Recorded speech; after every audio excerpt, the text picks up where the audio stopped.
माननीय उपसभापति महोदय, मुझे आपने बोलने का मौका दिया, आपको बहुत बहुत धन्यवाद। राष्ट्रपति जी के अभिभाषण पे मैं उसके बहुत ही पक्ष में और बहुत ही भाव विह्वल रूप में मैं बोलने के लिए खड़ा हुआ हूँ।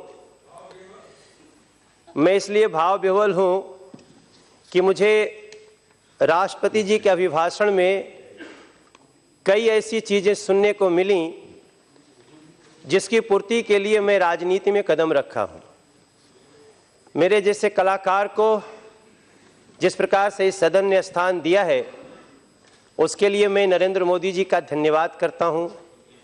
और जैसे ही 3-4 शब्द राष्ट्रपति जी के अभिभाषण में आए, वैसे तो बहुत कुछ आए और उनमें बहुत सारे ऐसे संकेत थे जिससे लगता है कि पहली बार एक सरकार भारत के आम जन की आकांक्षाओं पे खरी उतर रही है। लेकिन जब बेघर को घर देने की बात आई तो मैं निश्चित रूप से भाव विह्वल हुआ।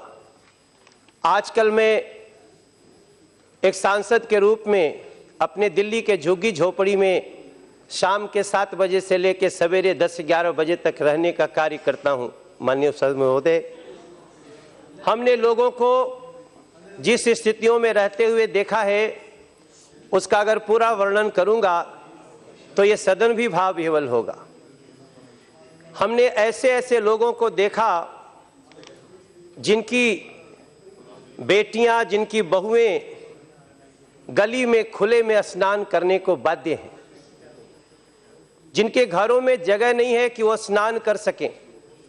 हमने ऐसे ऐसे लोगों से मुलाकात की जो लोग ऐसे टॉयलेट में जा रहे हैं जहां पानी की सप्लाई नहीं है, लोग शौच के ऊपर शौच करने को विवश हैं। ऐसे ऐसे लोगों से मिला हमने जहां लोग पानी के बिना एक दूसरे से बाल्टियों से प्रहार कर रहे हैं। ये स्थिति कहीं बहुत दूर की नहीं है माननीय उपसभापति महोदय, ये स्थिति इस दिल्ली के गलियों की है जहां पर आम आदमी पार्टी की सरकार है। मैं वैसे भी एक गांव का व्यक्ति हूं, लेकिन जब मैं उनकी पीड़ा को जा करके देखा और उनको देखने के बाद जब मैं राष्ट्रपति जी के अभिभाषण में बेघर को घर मिलेगा 2022 तक, तो मेरे जैसा व्यक्ति क्या, इस देश का करोड़ों करोड़ों लोग जो ये आकांक्षा रखता है वो भाव विह्वल हो रहा होगा। मैंने ऐसे ऐसे लोगों की बातें सुनी जो कहते हैं हमें पानी के लिए मारामारी नहीं करनी, हमें पानी के लिए दूसरे का सिर नहीं फोड़ना। हमारे घर में जैसे बिजली का मीटर लगाते हो वैसे ही पानी का मीटर लगा दो, नल लगा दो, हम पानी का बिल देने को तैयार हैं।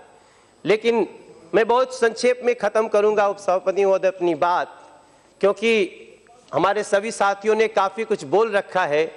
हम ऐसे समय में जब डीमोनेटाइजेशन के ऊपर आज जिस गली में जाता हूं, चाहे फरीदाबाद की गलियों में गया एक स्टार प्रचारक के रूप में काम करने, चाहे मैं चंडीगढ़ की गलियों में गया, मैंने मजदूरों से बात की, मैंने उन सभी लोगों से बात की जो इस देश में डीमोनेटाइजेशन से इतने खुश हैं कि मुझे लगता है जो तालियां राष्ट्रपति जी के अभिभाषण पे सदन में बजी वो मेरे लिए और भी ज्यादा सुखकारी थी। मैं एक आखिरी लाइन कह के अपनी बात को समाप्त करूंगा। इस देश में जिस प्रकार से बेटियों को सहारा दिया जा रहा है, जिस प्रकार से खिलाड़ियों को राष्ट्रपति जी के अभिभाषण में सम्मान दिया गया, मैं इस सरकार का और राष्ट्रपति जी के अभिभाषण का अत्यंत खुले हृदय से स्वागत करता हूं और मैं आशा करता हूं कि वो समय बहुत नजदीक है जब पूरा भारत का 125 करोड़ लोग इस सरकार से वही खुशी व्यक्त करेगा जो हम व्यक्त कर रहे हैं। मुझे बोलने का मौका आपने दिया, आपको बहुत बहुत धन्यवाद।